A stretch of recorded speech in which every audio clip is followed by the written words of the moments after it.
apologies about that. Yeah, so basically I just wanted to say thank you to everyone for the support that I've had on the last few videos. I really appreciate it. It's been absolutely fantastic. Not only the mental health videos, but the videos prior to that as well, trainers, etc.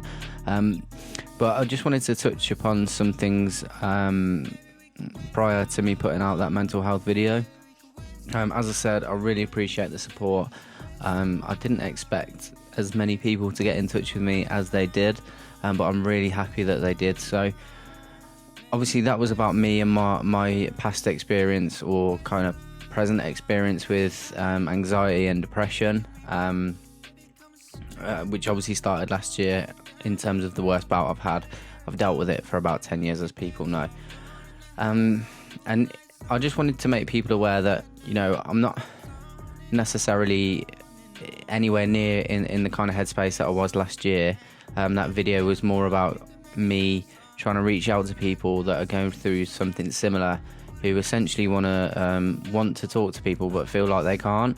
And I just felt that me getting my story out there would kind of help push them to come and speak to me and not feel ashamed of how they feel, because nobody should feel that way anymore, especially in this day and age. So off the back of that, I had so many people get in touch with me, so many people who were not like, a lot of that was for support towards me, which I really appreciate, but even more so, there were a lot of people that got in touch with me with regards to their issues as well. And obviously I won't name who those people are at all, because that's, you know, it's a trust thing.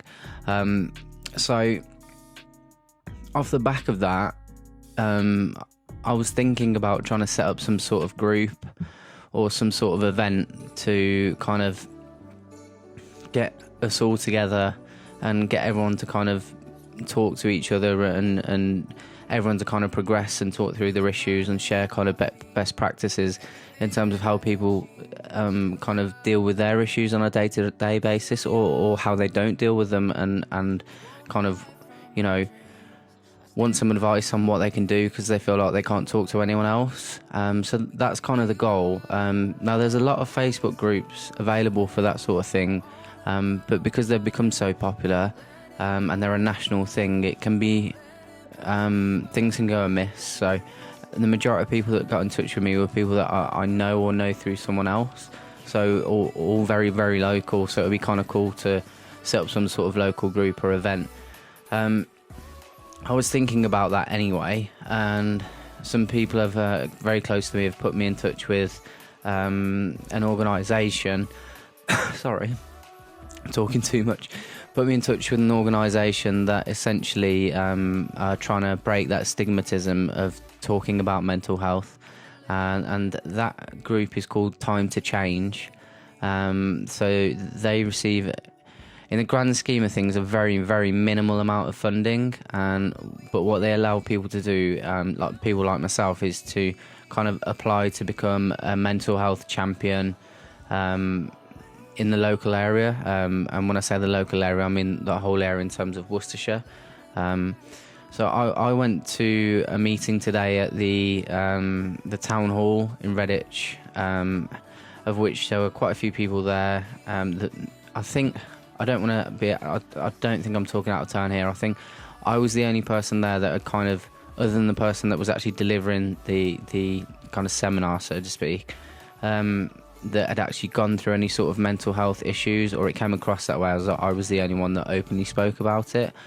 Everyone else that was there was either part of groups such as the NHS, Age UK, certain teacher associations, and part of the Redditch and Worcestershire Council.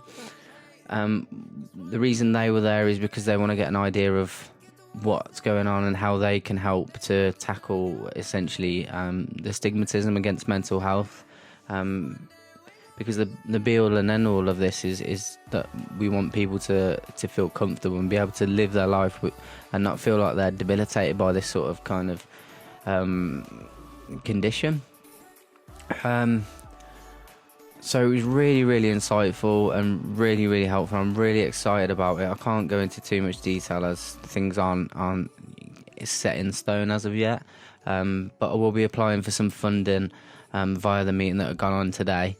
And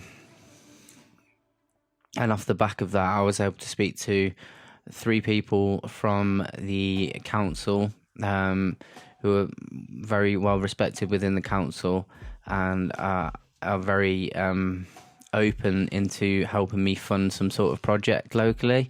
It was partially my idea, but it was more so their idea, and I think we were just kind of on the same wavelength. The organisation that I went to visit today is called Time to Change, and whilst they are great, the funding that I would get is minimal but fantastic at the same time. I'm not being ungrateful about that.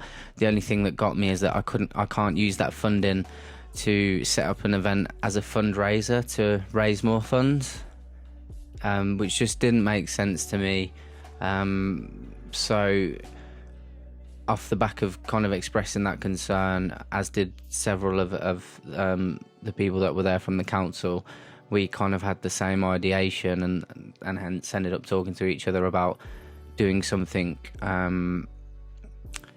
over a prolonged period of time and building that, rather than just setting up one kind of event per quarter or something like that.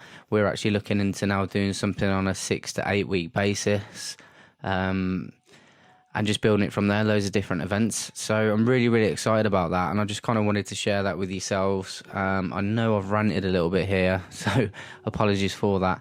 I do have a couple of videos that I'm going to post over the next couple of days with regards to what I spoke about in the previous video, in essence of putting kind of things out there in terms of techniques that I use to help me get through my days and help keep the ideation at bay, so to speak, and just generally, getting back to your normal self.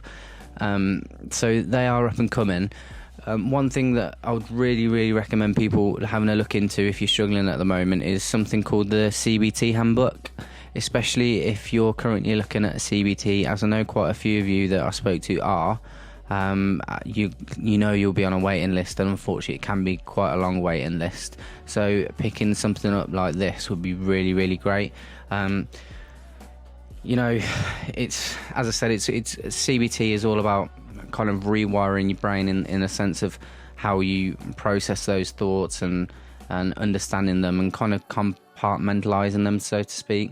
So I won't go into the book in too much detail, but you can see it's not just like a straight read. There's lots of diagrams and exercises to go through. But yeah, so I'm really, really excited. I'll keep everyone updated on that. I'll get the next couple of videos out very, very soon. I do promise. Again, thank you to everyone for the support. I really appreciate it. It's been your boy, Kobe Tech. Peace.